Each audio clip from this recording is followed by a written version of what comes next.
Aqui é a estação de tratamento de água da Copasa, que abastece Pitangui. Olha só, ao lado aqui é o Rio São João aqui, ó, que virou um pantanal aqui, né?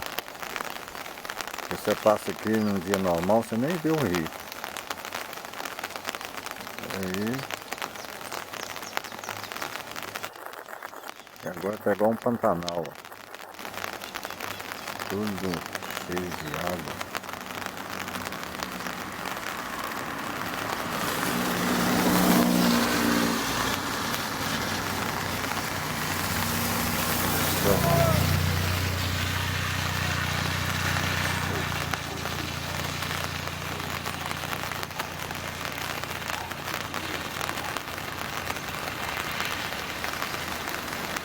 A cidade já está sem água.